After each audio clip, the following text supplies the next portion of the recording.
Hey guys, welcome back to Just Being a Mom podcast, and today we have a very, very special guest.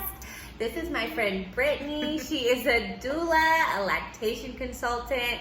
She is amazing. She started the Black Moms group that I'm in, which I'm so I love my Black Moms group.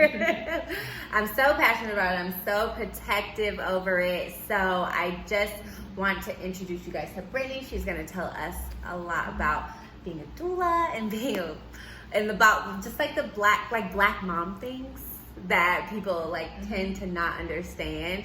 Just so you know, get a little education for you guys so you can know a little bit more about what it's like being a Black mom. So wait, first of all, I forgot to ask you this question. Do you consider yourself a country mom? A country mom? Crunchy mom. Oh, like granola? Yeah. Yeah, no. Okay. I mean, I'm good. I mean, technically, I guess I'm kind of there. I feel like you kind of. I think we're Black crunchy mom. I don't like to label. I don't like labels, so you know. But I think we are probably kind of granola, for sure. Black crunchy mamas. Yeah. And there's a space for us too, okay? And mostly we are here to educate our other Black moms who don't know how good crunchy can be, okay? Because it's good, okay? It's really good. Because it's just some things that you grew up generationally, just like the breastfeeding thing. We'll get into it.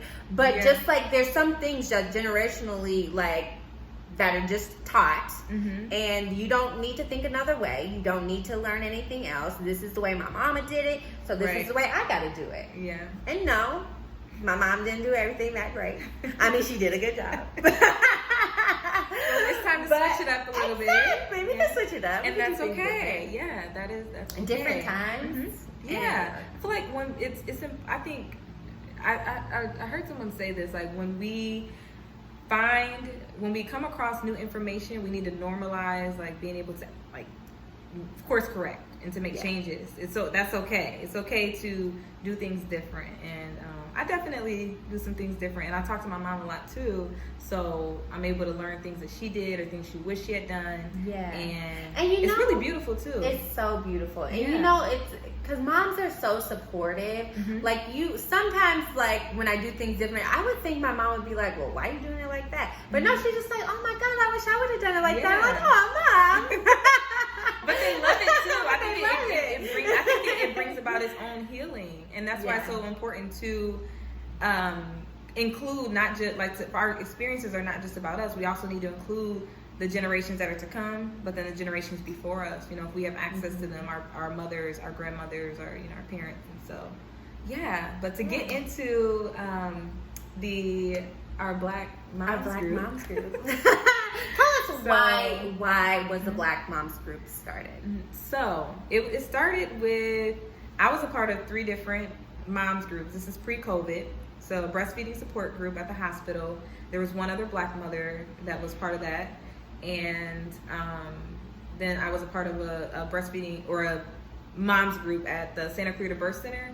And there was one other Black mother there. And then an additional moms group in Beverly Hills, which was fun. And I think I was the only one there. And then all of a sudden there's another Black woman that popped up, and she was like, What was she? I'm like, now we want to know. I'm like, wasn't hi. family. It was almost as if it's like, what you doing here? This is my So she space. was the one. I'm the Black mom. mom. I'm the Black mom here, okay? But she didn't have a baby. I don't know. It was really weird. I thought it would have connected at least just because we're both Black. Anywho, I just started I realized, there was just certain conversations that I wanted to have, and I felt like there was no room or space for that. I just felt like they weren't. I needed to talk to other Black mothers, and so I remember meeting you. Well, I so funny story. We didn't meet. So I know her midwife. I wanted her midwife to be my midwife, but it didn't work out because my health insurance wouldn't cover it. But her midwife is super dope, and she posted something about her, and I'm like, oh my gosh, a Black mom, and she's so beautiful, she's so cool. And I heard her birth story, and I'm like, oh my gosh, I'm gonna be her friend. So I reached out to her, creepy, I slid in her DMs.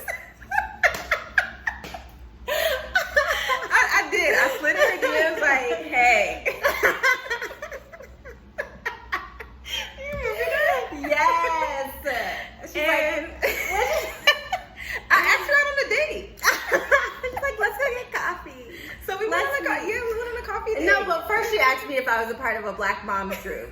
Yeah. I was just like, well, no, I think that was it. No, I think that was after. No, it was before. Okay, so yeah, so I asked her and one of my other mom friends, but I asked her. I said, hey, you know, like, are you a part of a Black moms group, or do you know of any? Because I knew like she was active on social media, and you're like, no, girl, like we should start one. And then I asked one of my other friends, I'm like, hey, are you a part of a Black moms group, or do you know of any? And she's like, no, girl, you should start one. I'm like, okay, I guess I'm starting one. So, and I knew different Black moms around, and so but no one was part of one. So I'm like, okay, they're definitely. So it was really just an opportunity waiting to just manifest. Right. And it was just pressing on me, like, we really need this. And obviously the state of the Black maternal world, healthcare, and you know, it just needs to be better. You know, it's really in a state of emergency, and so I felt like we really needed the space. What are the statistics now? Which I really don't like to talk about statistics because I don't want to focus on that, and everyone is saying it. But I know that there are some people who still don't know. But Black women, Black birthing people are 4 times more likely to die in childbirth, and it increases. I know, like in New York, it's even higher than that. Some places it's like 7 times more. It's ridiculous. And then Black infants also have a higher death rate, you know, than any other race. And so it's definitely an issue, especially being in America, being in a developed country, and our healthcare overall, but especially the maternal care is just it's lacking. And this has nothing to do with education. We know it has nothing to do with your socioeconomic status. It's purely just racism. Yeah, that's what it is. You know, we say things like microaggressions. I use these fancy terms too, but it's racism. It's racism. You know, you're Black and they don't listen yet, or they have these stereotypes or preconceived notions, or they dismiss you, and it's not okay. And so, you know, we're at a time where everyone they're faced with really thinking about, you know, how are they playing into the way Black people are treated. Like, now there's no option. You have to figure, you know, you have to really sit with that as a professional. How are you playing into this? You know, are you a part of a death by 1,000 pricks, is how I like to say it, because every time you go into your prenatal appointment, you're being pricked and prodded with words or with how you're being treated. And so how can you show up to your birth if you're being treated that way? So, you know, it's a whole thing. And if you're not properly prepared, and then you get to labor and delivery, and you're pushed around, and nobody's there advocating for you. Your husband doesn't really know what to do, and just because you never really prepared, and you had those 8-minute appointments, right? And so and that's on average how long it is, like 7 or 8 minutes that's the average prenatal appointment in a hospital setting versus being in you had Renee at the birth center. It was an hour every time. So you get that quality care, and that is so important when you have a life growing inside of you. It is this most amazing work. If you really stop and think about it, nothing happens if no more babies were born. Our world is going to stop at some point, right? It has an expiration date. We have to continue to bring forth life. Women, that's our job. That's the number one job. That's how everything is here. That's how you're seeing this video now, because somebody gave birth to a baby that helped create this cool ass iPhone, right? And everything else. So it's really, you know, it really is deep. It's heavy, and you really need to sit with that and think about it. And we have to really shift how we are viewing birth. You know, it's not an emergency. It's not a disability or condition or disability, right? It's a rite of passage. It's an opportunity for us to really, for me, you know, I got download. That's another episode. But I got download, divine download during my labor and birth experience. So it's really an opportunity for us to grow. Brittany is going to be here next week, same outfit, telling her birth story. So tune in next week. Sorry, tune in next week. Tune in. It's going to be good. And this is why you became a doula too. Yeah, it's definitely part of it. Doula experience. So what I found out from my doula training, I trained with Kindred Space LA. Shout out to them. They're amazing. Kim and Allegra are awesome. And I really loved when I got to that community, just seeing everything that I felt, all the passion that I had. You know, it was a mutual feeling among everyone in the community, everyone that was there for the training. And Auntie Kim, she really affirmed in me that you are already a doula. You attending this training doesn't make you a doula. You are a doula a doula, the work of a doula is within your heart. It's servitude, it's loving on people, it's showing up for people, advocating for people, you know, being a resource, knowing how to solution seek, problem solve. That is a doula, and those are all the characteristics that I had. That's how I showed up for my birth.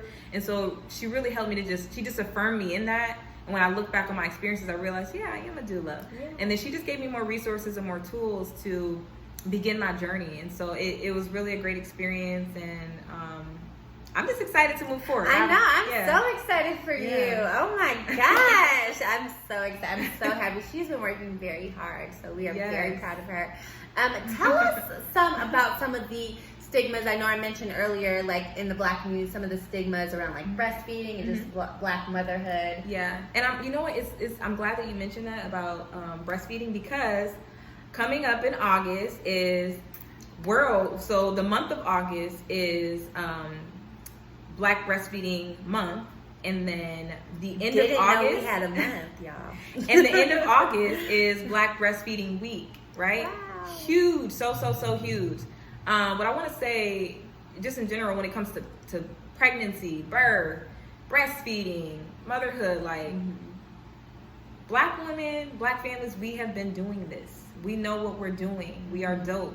We are great, right? And so a lot of education has been smothered, it's been hidden, it hasn't been given to us. And that was also what I got in that doula training, just hearing about different midwives, grand midwives that came before us. And so really when we talk about maternal health care, it's really Black maternal health care, right? When we talk about midwifery, it's Black midwifery. It starts with the Black woman. And so that's stuff that we brought from Africa here, and that America learned from Black people. So we really have to start there with educating ourselves. We were feeding their babies, taking care of their babies. So when we talk about, you know, breastfeeding, that's there's a lot of trauma associated with that. And again, just information that has been lost through generations. But what I'll say about that is that there's a term, and you can look into this, do your own research. I'll definitely recommend that. There's a term called wet nurses. And so during slavery time, there were Black women who were their role was specifically to breastfeed the babies, sometimes at the expense of their own child. So instead of breastfeeding their child was given scraps or whatever, and they were to feed their owners' babies, to nurse them, because they knew the value of milk. You know, we produce milk for a reason. You know, it's your walking pharmacy. Whatever you need, whatever your baby needs, your body produces it. It signals itself. You don't need to know how or what it does. It's happening, right? It just happens, and that's very important. And so, because of that, there's a lot of trauma that has happened over generations, where some people, you want to block that from your mind, right? And so for some women, it may be, oh, breastfeeding is nasty or it's dirty. And there's other things that contribute to it too. You know, the way that we view the woman's body in our society, right? And so it's okay to have cleavage and look sexy, but seeing a baby, you know, sucking on mom's breast for food, for nutrients, is like, okay, that's inappropriate. Yeah, can you cover that up? No. Yeah, so can you really close your eyes? So what I want to say about that too is that, you know, my mother did not breastfeed me, and her mother did not breastfeed her. So for me, breastfeeding my child, it is such a personal, it's such a personal experience and journey for me, and it means a lot. It is me taking back ownership of my body, and the importance of it. And it's also a healing experience for my mother as well. She wasn't supported in that journey. It was told that she couldn't. It's so crazy. They had so many problems. Like my mom too, she had to get these simple things, and you know, they were just like, oh, do you want to stop? Just stop. You know, she was never like encouraged to keep going, and it's such an important thing. And that still happens. It still happens, and I hate to end this episode on this note. But tune in next week. We will talk a little bit more about this in her birth story. So tune in next week. Yes, she'll be here next week. Thanks for watching. Bye. Thanks for watching. Don't forget to like, subscribe, and comment below. See you next time.